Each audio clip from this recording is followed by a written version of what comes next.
Halo guys, salam sejahtera dan terima kasih juga masih berada di channel ini untuk menantikan info-info selanjutnya. Dan bagi mereka yang baru di channel ini, sila subscribe dan like dan komen supaya Anda tidak akan ketinggalan info-info yang saya sampaikan di channel ini. Berita hari ini saya kongsikan kepada Anda daripada berita harian. Tiada apa nak sorokkan Tengku Zafrul. Kuala Lumpur, Menteri Perdagangan Antarabangsa dan Industri Tengku Datuk Seri Zafrul Abdul Aziz bersedia untuk memberi kerjasama penuh kepada Suruhanjaya Pencegah Rasuah Malaysia SPRM berhubung dakwaan penyelewengan dana RM600 bilion. Tiada apa nak diserokkan, setakat ini SPRM belum hubungi saya, sekiranya dihubungi saya akan beri kerjasama penuh, katanya dalam satu hantaran di Twitter beliau hari ini. Semalam media melaporkan Tengku Zafrul dan Perdana Menteri ke-8 Tan Sri Muhyiddin Yassin bersama bekas Menteri Kesihatan Khairy Jamaluddin dijangka dipanggil memberi keterangan kepada SPRM berhubung dakwaan berlaku salah guna dana RM600 bilion ketika pandemik COVID-19. Ketika pentadbiran Muhyiddin sebagai Perdana Menteri, Tengku Zafrul dilantik sebagai Menteri Keuangan. Khairy, yang juga Menteri Sains dan Teknologi pada permulaan pentadbiran Muhyiddin, kemudiannya bertukar portofolio itu dengan Datuk Dr.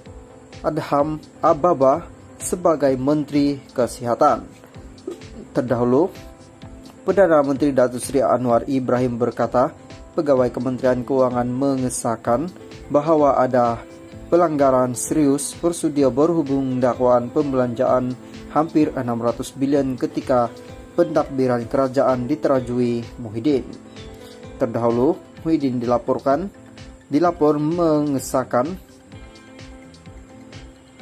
menegaskan tidak takut disiasat berhubung laporan polis dibuat beberapa pihak mendakwa beliau menyeleweng dana RM600 bilion. Pengurus CPN itu menerusi hantaran di Facebook menjelaskan tidak mungkin beliau menyeleweng dana itu memandangkan ia adalah wang individu dalam kumpulan wang simpanan pekerja KWSP serta bank yang bukan di bawah kawalannya.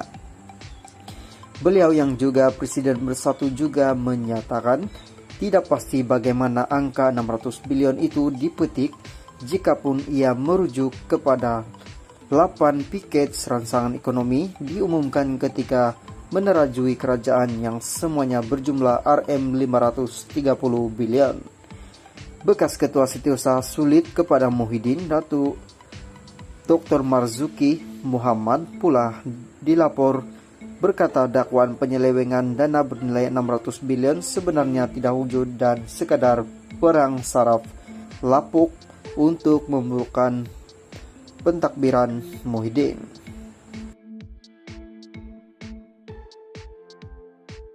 Halo guys, salam sejahtera dan terima kasih juga masih berada di channel ini untuk menantikan info-info selanjutnya.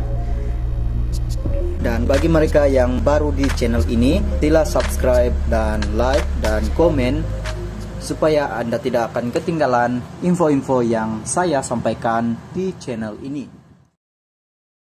Berita hari ini saya kongsikan kepada Anda daripada berita harian. Hadi Awang sedia lawan di mahkamah. Kuala Lumpur, Presiden PAS Tan Sri Abdul Hadi Awang sedia diheret ke mahkamah selepas disiasat polis kerana didakwa mengeluarkan kenyataan berburu fitnah terhadap Pakatan Harapan. Saya memberi kerjasama yang sepenuhnya kepada polis dan bersedia untuk tindakan selanjutnya, sama ada ke mahkamah atau sebagainya. Ini giliran saya lah disiasat dan saya nampak kerajaan baru ini sangat proaktif. Saya minta supaya giliran pihak lain yaitu PH yang mengeluarkan kenyataan menyentuh umat Islam juga disegerakan, disiasat sama Kita tunggu dan lihat, katanya kepada pemberita hari ini.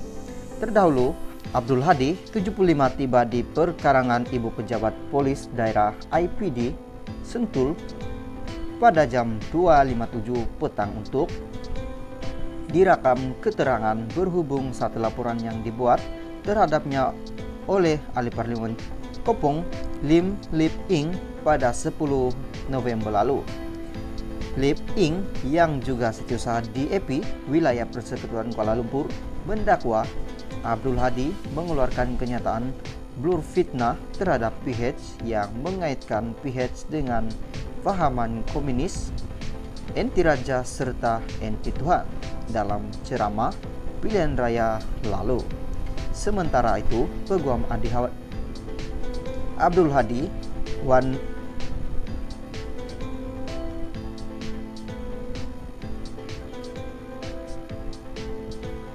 Rohim Wan Daud berkata Presiden PAS itu dipanggil untuk direkam keterangan berikutan laporan polis yang dibuat terhadapnya di IPD Sentul, IPD Dangwangi, dan IPD Alor Setar Kedah. Terdapat beberapa lagi laporan polis dibuat terhadap Presiden PAS Abdul Hadi dan jumlahnya tidak dapat dipastikan. Siasatan polis dijalankan mengikut Section 505 Kunun Keseksaan dan Section 233 Akta Komunikasi dan Multimedia 1998 katanya. Halo guys, salam sejahtera dan terima kasih juga masih berada di channel ini untuk menantikan info-info selanjutnya. Dan bagi mereka yang baru di channel ini, sila subscribe dan like dan komen supaya Anda tidak akan ketinggalan info-info yang saya sampaikan di channel ini. Berita hari ini saya kongsikan kepada Anda daripada berita harian. 183 ahli Dewan Rakyat hadir taklimat. Kuala Lumpur seramai 183 ahli Dewan Rakyat Majelis Parlimen ke-15 tahun 2022 diberi taklimat persidangan Dewan Rakyat oleh Yang Dipertua Dewan Rakyat Tan Sri Azhar Azizan Harun dan Ketua Pentakbiran Parlimen Datu Nurhayati Awang hari ini. Bahagian komunikasi Parlimen Malaysia dalam kenyataan hari ini memaklumkan semua ahli turut diberi penerangan berkaitan prosedur dan perjalanan Dewan Rakyat oleh Setiausaha Dewan Rakyat Dr. Nizam Maidin. Turut hadir pada taklimat yang diadakan di Dewan Bangunan Parlimen ialah Timbalan Perdana Menteri yang juga Menteri Perdagangan dan Komoditi Datuk Sri Fadila Yusof serta pegawai kanan Parlimen. Parlimen Malaysia mengalu-alukan kehadiran semua ahli Dewan Rakyat Malaysia Parlimen ke-15 dan ucapan tahniah atas kejayaan untuk melaksanakan